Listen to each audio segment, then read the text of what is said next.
नगीना सांसद चंद्रशेखर आजाद को लेकर इस वक्त कई सारे सवाल खड़े हैं। पहला तो रोहिणी घावरी ने हाल ही में कई गंभीर आरोप लगाए। उसके बाद चंद्रशेखर आजाद सड़कों पर उतरे थे, कुछ बड़ा बवाल करता नजर आया सड़कों पर, योगी सरकार के खिलाफ तमाम बातें रखी। इस बीच उनको जान से मारने की धमकियों की भी खबर सामने आती है, FIR भी दर्ज हो जाती है इस मामले में। लेकिन जिस तरीके से चंद्रशेखर आजाद सुर्खियां बटोर रहे हैं, दूसरी तरफ आकाश आनंद जो है बिहार की राजनीति में बसपा को मजबूत करने में जुटे हैं। बिहार से ही बड़ी खबर सामने आई कि चंद्रशेखर की पार्टी ने 40 जो है कैंडिडेट को उतार दिया है, टिकट देने की खबर सामने आई। तो लगातार चंद्रशेखर की पार्टी और खुद भी विस्तार कर रहे हैं। लेकिन इस बीच मायावती की खामोशी चंद्रशेखर को लेकर कई सवाल खड़े कर रही है। बहुत से राजनीतिक विश्लेषकों का यह कहना है कि सिर्फ दलित समुदाय के समर्थन में खड़े रहने के अलावा मायावती को ऐसे नेताओं के खिलाफ भी बात रखनी होगी जो दलित समुदाय के हित की बात रखते हुए अपनी राजनीतिक रोटियां सेक रहे हैं, लेकिन उनके फैसले, उनके काम करने का तरीका गलत है। इसको पहले भी कहीं ना कहीं आकाश आनंद लोकसभा चुनाव में मुद्दे को उठा चुके हैं कि चंद्रशेखर सड़कों पर उतरते हैं, आंदोलन करते हैं, उनके साथ उनके समर्थक जाते हैं, युवा रोजगार के लिए जाते हैं, लेकिन क्या होता है, उन्हीं युवाओं को कहीं ना कहीं फंसा दिया जाता है। सरकार गिरफ्तार करती है, FIR दर्ज होती है, चार्जशीट में नाम सामने आता है तो वो फंस जाते हैं। कभी सरकारी नौकरी के लिए अप्लाई भी करेंगे तो उनकी मुसीबतें रहेंगी, क्योंकि जेल की यहाँ पर सजा काटने तक की नौबत आ जाती है। तो कैसे उस सरकारी नौकरी के लिए अप्लाई करेंगे?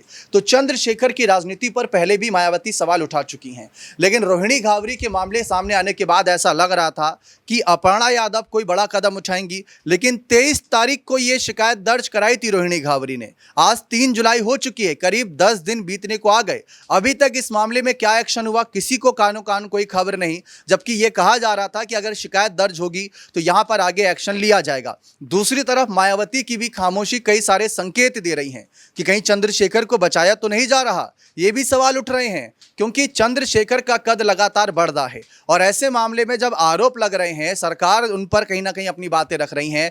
भीम आर्मी के कितने समर्थकों को हिरासत में लिया गया था हाल ही में, उस पर भी कुछ नहीं कहा गया। तो ऐसे में मायावती आखिर क्या साबित करना चाह रही हैं? क्या खामोश रहकर चंद्रशेखर को लेकर कोई बात ना करके उनका समर्थन किया जा रहा है, या फिर उनका बयानबाजी को ध्यान में ना रखते हुए, कुछ भी बयान ना देते हुए उन पर यह इशारा दिया जा रहा है कि मैं इनको बिल्कुल भी अहमियत नहीं देती? देखिए, अगर मायावती अहमियत दें ना दें उससे कोई फर्क नहीं पड़ता।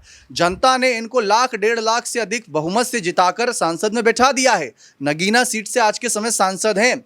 मायावती की पार्टी एक राष्ट्रीय पार्टी है, लेकिन उनके हालात ये देखें कि उत्तर प्रदेश में एक विधायक, राज्यसभा में सिर्फ एक सांसद, विधान परिषद में एक भी सदस्य नहीं है, दूसरी तरफ लोकसभा में भी एक भी सदस्य नहीं है। तो कैसी ये राष्ट्रीय पार्टी है? इससे सही तो राजा भैया की पार्टी, कम से कम उनके 2 विधायक तो हैं। तो ये भी सवाल आज बसपा पर उठ रहे हैं। क्या इनका कारण यही है कि मायावती जब बड़े मुद्दे सामने आते हैं तो उस पर खामोश रहती हैं? अब रोहिणी घावरी की बात मैंने क्यों करी?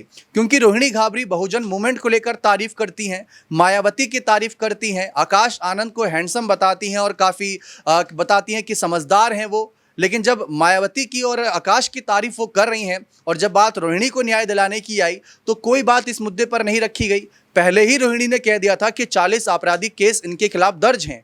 भविष्य में आप देख लीजिएगा कि इनके खिलाफ इस मामले पर भी क्या होता है, और वो हम देख रहे हैं। 10 दिन बीत चुके हैं, लेकिन अभी तक फिलहाल कोई अपडेट सामने नहीं आई है। बीच में महिला आयोग की सदस्य मीनाक्षी के द्वारा ये बात रखी गई थी कि इनकी सांसद कुर्सी छीन लेनी चाहिए, लेकिन वो एक बयानबाजी के नजरिए से सिर्फ देखा गया था। बाकी आपको क्या लगता है कि मायावती को क्या सचमुच रोहिणी घावरी का खुला समर्थन करना चाहिए या नहीं? क्योंकि मामला कानूनी है, किसी एक का समर्थन करना, किसी एक का विरोध करना भारी भी पड़ सकता है। देखना दिलचस्प रहेगा कि अगला फैसला क्या रहता है। बने रहें चैनल के साथ। बहुत बहुत शुक्रिया।